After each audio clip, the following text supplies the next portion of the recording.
जारी आग बरसाता आसमान, जमीन पर शोलों का कोहराम।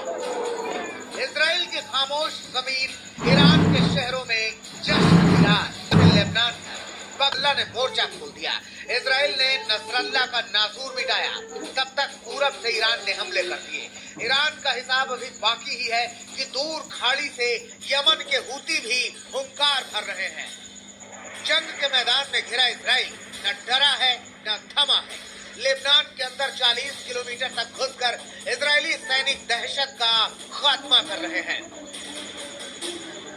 उधर हिजबुल्लाह ने भी हथियार नहीं डाले हैं। उत्तरी पश्चिमी इजराइल के गलीली और हाइफा इलाके में सुबह सुबह 100 रॉकेटों की बौछार हुई है। अब हालात ये हैं कि इजराइल कह रहा है कि ईरान से बदला लेगा। ईरान कह रहा है कि हमला हुआ तो छोड़ेंगे नहीं। हिजबुल्लाह कह रहा है कि जंग बाकी है। अमेरिका कह रहा है कि हम इजराइल के साथ हैं। हूती कह रहा है हम इजराइल के खिलाफ हैं।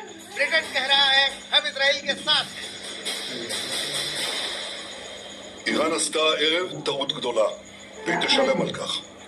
המשטר באיראן לא מבין את נחישותנו להגן על עצמנו ואת נחישותנו לגמול לאויבינו.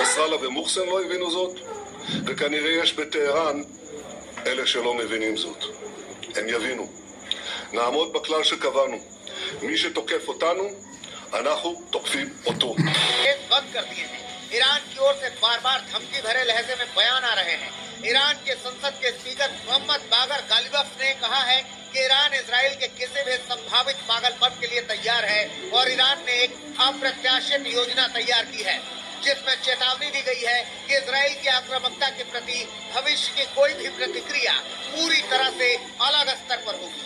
ईरान की ओर से अप्रत्याशित योजना और अलग स्तर की प्रतिक्रिया का क्या मतलब है, ये इजराइल और अमेरिका ही समझ सकते हैं। वैसे ईरान भी खुद को न्यूक्लियर पावर समझता है और ऐसे में अलग स्तर की प्रतिक्रिया के बड़े मायने भी हो सकते हैं। At my direction, the United States military actively supported the defense of Israel.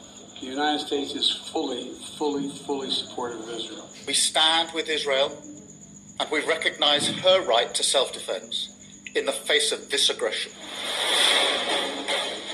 एक तरफ इजराइल ईरान से खामनेई सत्ता को पलटने का संकल्प ले चुका है, दूसरी तरफ अमेरिका ने खुलकर इजराइल का साथ देने का ऐलान कर दिया है। तो ईरान के सर्वोच्च नेता अयातुल्लाह अल खामनेई इस पूरे विवाद के पीछे अमेरिका और यूरोप को जिम्मेदार ठहराते नजर आते हैं। लेबनान से अशरफ वानी के साथ आज तक ब्यूरो।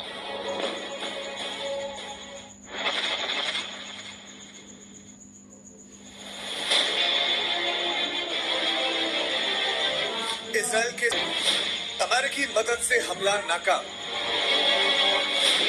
क्या अब ईरान अमेरिका आमने सामने?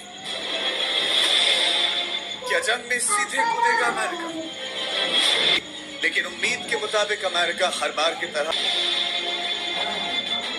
और उसके साथ ही साफ हो गया कि अमेरिका सीधे तौर पर इस जंग में सामने आ रहा है। ये संयोग नहीं कि जब इजराइल के पीएम बेंजामिन नेतन्याहू अमेरिका के न्यूयॉर्क में थे तब ही उन्होंने अपने मुल्क में सेना को फोन करके कहा कि लेबनान में हिजबुल्लाह के हेडक्वार्टर पर हमला किया जाए। और जरा जो बाइडेन का वो बयान सुनिए जिससे साफ हो जाएगा कि कैसे अमेरिका सीधे तौर पर इजराइल और मिडिल ईस्ट के बीच में जंग के सीन में आ रहा है। At my direction, the United States military